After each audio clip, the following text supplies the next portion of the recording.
Mark సువార్త 15వ అధ్యాయము. ఉదయము కాగానే ప్రధాన యాజకులను, పెద్దలను, శాస్త్రులను, మహాసభ వారందరూ కలిసి ఆలోచన చేసి యేసును బంధించి తీసుకొని పోయి పిలాతునకు అప్పగించిరి. పిలాతు, యూదుల రాజువు నీవేనా అని ఆయనను అడుగగా, ఆయన నీవన్నట్టే అని అతనితో చెప్పెను. ప్రధాన యాజకులు ఆయన మీద అనేకమైన నేరములు మోపగా, పిలాతు ఆయనను చూచి, మరల నీవు ఉత్తరమేమియూ చెప్పవా? నీ మీద వీరు ఎన్నెన్ని నేరములు మోపుచున్నారో చూడుమనెను. అయినను యేసు మరి ఏ ఉత్తరమూ చెప్పలేదు గనుక పిలాతు ఆశ్చర్యపడెను.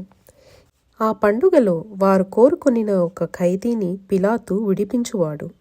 అధికారులను ఎదిరించి కలహములో నరహత్య చేసిన వారితో కూడా బంధించబడియుండిన బరబ్బా అను ఒకడుండెను. జనులు గుంపుగా కూడి వచ్చి, అతడు అది వరకు తమకు చేయుచూ వచ్చిన ప్రకారము చేయవలెనని అడుగగా, ప్రధాన యాజకులు అసూయ చేత యేసును అప్పగించిరని పిలాతు తెలుసుకొని, నేను యూదుల రాజును మీకు విడుదల చేయగోరుచున్నారా అని అడిగెను. అతడు బరబ్బను తమకు విడుదల చేయవలెనని జనులు అడుగుకొనున్నట్లు ప్రధాన యాజకులు వారిని ప్రేరేపించిరి. అందుకు పిలాతు, అలాగైతే యూదుల రాజని మీరు చెప్పువాని నేనేమి చేయుదునని మరలా వారిని అడిగెను.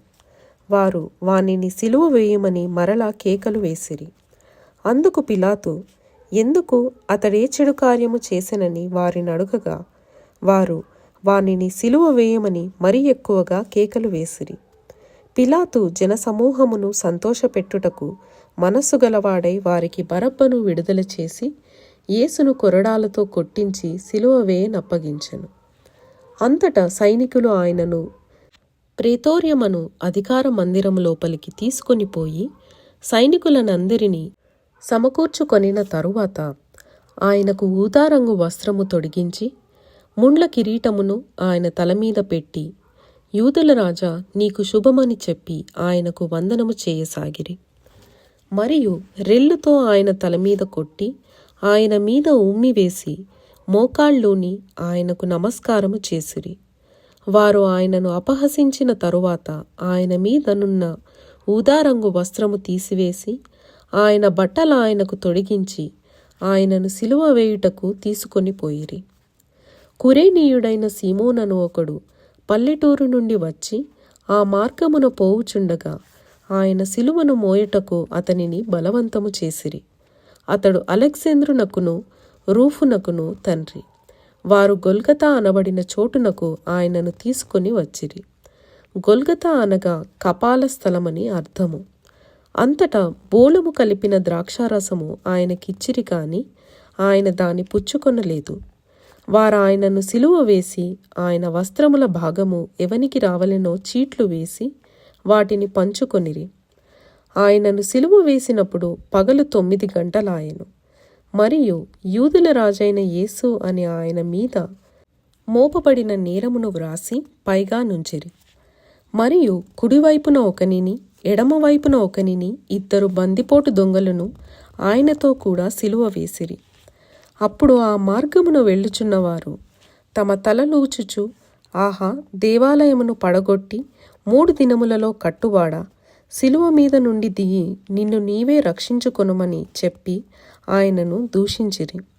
అట్లు శాస్త్రులను ప్రధాన యాజకులను అపహాస్యము చేయుచు, వీడితరులను రక్షించెను, తన్ను తాను రక్షించుకొనలేడు. ఇశ్రాయేలు రాజకు క్రీస్తు ఇప్పుడు సిలువ మీద నుండి దిగి రావచ్చును. అప్పుడు మనము చూచి నమ్ముదమని ఒకరితో ఒకరు చెప్పుకొనిరి.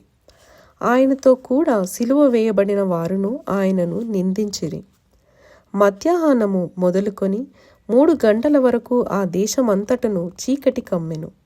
3 గంటలకు యేసు ఎలోయి ఎలోయి లామా సబక్తాని అని బిగ్గరగా కేక వేసెను.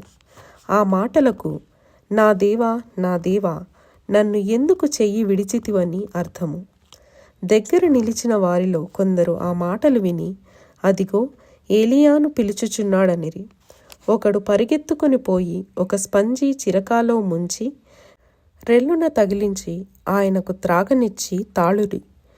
ఏలియా వీని దింపవచ్చునేమో చూతమనెను. అంతట యేసు గొప్ప కేక వేసి ప్రాణము విడిచెను. అప్పుడు దేవాలయపు తెరపై నుండి క్రింది వరకు రెండుగా చినిగెను. ఆయనకెదురుగా నిలిచియున్న శతాధిపతి ఆయన ఈలాగు ప్రాణము విడిచట చూచి, నిజముగా ఈ మనుష్యుడు దేవుని కుమారుడే అని చెప్పెను. కొందరు స్త్రీలు దూరము నుండి చూచుచుండిరి. వారిలో మగ్దలేనే మరియయు, చిన్న యాకోబు, యోసే అను వారి తల్లి అయిన మరియయు, సలోమేయు ఉండిరి. ఆయన గలిలయలో ఉన్నప్పుడు వీరాయనను వెంబడించి ఆయనకు పరిచారము చేసినవారు. వీరు కాక ఆయనతో యెరూషలేమునకు వచ్చిన ఇతర స్త్రీలనేకులను వారిలో ఉండిరి. ఆ దినము సిద్ధపరచు దినము, అనగా విశ్రాంతి దినమునకు పూర్వదినము కనుక సాయంకాలమైనప్పుడు అరిమతియ యోసేపు తెగించి పిలాతు నొద్దకు వెళ్ళి యేసు దేహము తనకిమ్మని అడిగెను. అతడు ఘనత వహించిన ఒక సభ్యుడై దేవుని రాజ్యము కొరకు ఎదురుచూచువాడు. పిలాతు ఆయన ఇంతలోనే చనిపోయేనా అని ఆశ్చర్యపడి ఒక శతాధిపతిని తన యొద్దకు పిలిపించి ఆయన ఇంతలోనే చనిపోయేనా అని అతనిని అడిగెను. శతాధిపతి వలన సంగతి తెలుసుకొని యోసేపునకు ఆ శవమును అప్పగించెను. అతడు నారబట్టకుని ఆయనను దింపి ఆ బట్టతో చుట్టి బండలో తొలపించిన సమాధియందు ఆయనను పెట్టి ఆ సమాధి ద్వారమునకు రాయి పొర్లించెను. మగ్దలేనే మరియయు, యోసే తల్లి అయిన మరియయు ఆయన ఉంచబడిన చోటు చూచిరి. ఇంతటితో మార్కు సువార్త 15వ అధ్యాయము ముగింపు.